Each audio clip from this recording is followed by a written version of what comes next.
Olá, meus irmãos, vamos continuar o estudo do Evangelho segundo Mateus, aqui no nosso devocional A Boa Parte. Que Deus abençoe a todos nessa quarta-feira. Eu os convido a abrir a Bíblia no Evangelho segundo Mateus, capítulo 20. Nós vamos fazer a leitura do verso 17 ao verso 28. E conforme nós formos lendo, nós vamos entendendo a profundidade desse texto. Vamos juntos então. Mateus 20, verso 17. Jesus estava sentado para subir a Jerusalém, quando chamou à parte seus 12 discípulos e lhes falou: Agora estamos subindo para Jerusalém, e o Filho do Homem será entregue aos chefes dos sacerdotes e aos escribas, e eles o condenarão à morte, e o entregarão aos gentios para ser zombado, torturado e crucificado. Mas ao terceiro dia ele será ressuscitado. Louvado seja Deus. Então, mais uma vez, o Senhor Jesus está informando, avisando, alertando os seus discípulos de que em breve, e aqui nós falamos em breve, literalmente, porque estava muito perto, Cristo seria preso, ele seria julgado, ele seria condenado, crucificado, seria morto e ao terceiro dia ele iria ressuscitar. E um detalhe, este é o Evangelho. O que Jesus estava anunciando para os seus discípulos é justamente o que devemos anunciar ao mundo. Aqui, Jesus estava anunciando algo que iria acontecer, a sua morte e ressurreição. Hoje, nós anunciamos o que já aconteceu, a morte e ressurreição de Cristo para nos salvar. Resumidamente, o Evangelho se trata disso. Vamos avançar a leitura. Naquele momento, aproximou-se de Jesus a esposa de Zebedeu com seus filhos e, prostrando-se, fez um pedido a ele. O que desejas? Perguntou Jesus. Ela respondeu: Ordena que no teu reino estes meus 2 filhos, que eram 2 discípulos, se assentem, um à tua direita e outro à tua esquerda. Veja que pedido inusitado, né?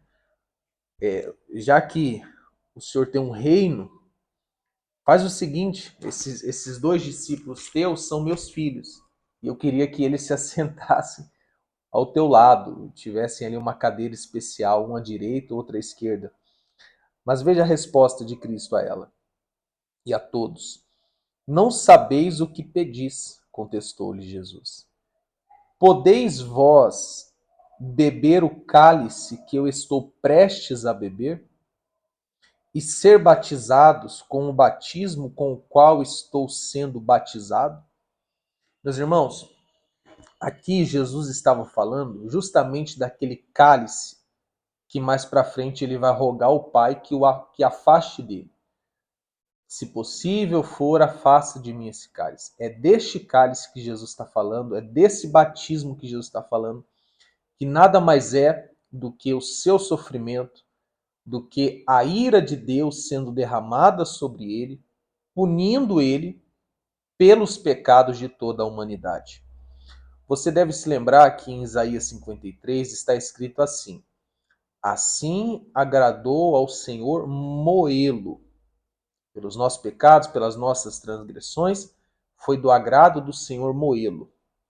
Este cálice, este batismo que Jesus se refere, é justamente aquele momento onde o Pai iria moê-lo, por conta dos nossos pecados, das nossas transgressões. Ele seria castigado por algo que não cometeu. Ele receberia e recebeu o castigo que nós merecíamos. Este é o cálice, este é o batismo. E ele falou: vocês, por acaso, podem beber desse cálice, suportar tamanha ira que virá sobre mim? E eles afirmaram: podemos. Quer dizer, com certeza eles não entenderam de que cálice Jesus estava falando. Mas Jesus dá uma resposta interessante para eles assim, ó. Então Jesus lhes declarou: certamente bebereis do meu cálice.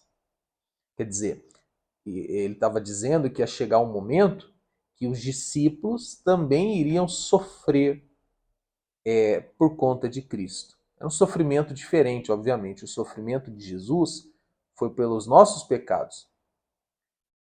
Nós que estamos nele, nós que cremos nele, nós que o aceitamos como nosso Senhor e Salvador, não iremos sofrer pelos nossos pecados, mas beberemos o cálice do sofrimento no sentido das perseguições. Basta você ler o livro de Atos, por exemplo, que você vai ver esses discípulos bebendo este cálice. Basta você estudar um pouco a história do cristianismo, que nós vamos ver ali o povo de Deus bebendo esse cálice da perseguição, do martírio, do sofrimento. E Jesus continua dizendo: mas quanto ao sentar-se à minha direita ou à minha esquerda, não cabe a mim outorgá-lo. Esses lugares pertencem àqueles a quem foram reservados pelo meu Pai. Então veja que Jesus falou o seguinte, ó, a posição que vocês vão estar lá no céu, os que vão estar à minha direita ou à minha esquerda, eu não faço ideia. Isso não cabe a mim decidir, cabe ao Pai decidir. Aí, meus irmãos, continuando aqui, nós vamos aprender uma lição muito grande nesse diálogo. Verso 24. Ao ouvirem isso, os outros 10 discípulos ficaram injuriados contra os dois irmãos. Quer dizer, nasceu ali um ciúme, uma rivalidade. Então Jesus os chamou e explicou: sabeis que os governadores dos povos os dominam e que são as pessoas importantes que exercem poder sobre as nações. Quer dizer, Jesus está dizendo o seguinte: o natural, o comum, é aqueles que estão em cima governar sobre os que estão embaixo. Aqueles que estão numa posição hierárquica superior governarem sobre os que estão numa posição inferior. Isso no mundo, no natural. Mas ele vai dizer no verso 26, não será assim entre vós. Ao contrário, quem desejar ser importante entre vós, será esse o que deva servir aos demais. E quem quiser ser o primeiro entre vós, que se torne o vosso escravo. Quer dizer, a pirâmide do reino de Deus, ela está invertida, vamos dizer assim. Ela inverte. Por quê? Porque no reino dos homens, o menor serve o maior, o mais fraco serve o mais forte, o primeiro é que manda. Enfim, no reino de Deus, o que as pessoas querem ganhar. No reino de Deus, inverte tudo. Quem perde, ganha. O fraco é forte. O menor é o maior. O que serve de fato é o mais importante. Então, Jesus põe um fim aqui, ou pelo menos traz essa lição de que nós que pertencemos ao reino de Deus não devemos viver em disputas de quem é o melhor, quem vai dominar, quem vai mandar no quê. Tanto é que mais para frente, no capítulo 23, ele vai ensinar algo poderoso sobre isso, que somos todos nós irmãos. Jesus, ele coloca o relacionamento entre os homens numa linha horizontal, igualando-os, certo? Então isso é importante. E Jesus conclui esse raciocínio falando de si mesmo, olha só, verso 28. Assim como o Filho do Homem não veio para ser servido, mas para servir. Ou seja, Jesus está dizendo o seguinte: eu desci do céu para servir, para me entregar por vocês. E esse é o exemplo que ele nos deixou. E ele conclui com uma das frases mais lindas desse evangelho escrito por Mateus. E dar a sua vida como único resgate por muitos. Meus irmãos, esta última fala de Cristo, aqui no verso 28, nos mostra o porquê dele ter vindo. Para entregar a sua vida como resgate por muitos, não é por todos, é apenas por aqueles que nele creem. Mas acontece que nós éramos escravos do pecado e foi pago um resgate. Foi pago um resgate que nos colocou em liberdade, que nos libertou do pecado, do inferno, da ira de Deus, que foi o sacrifício de Jesus Cristo, que foi realizado em favor de muitos, como eu disse.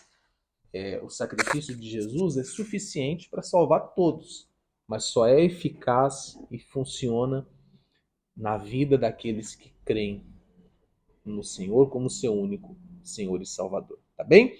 Então nós encerramos por aqui. Amanhã, se o Senhor permitir, vamos ler do 29 ao 34, encerrando o capítulo 20 de Mateus. Meus irmãos, um grande abraço e até a próxima.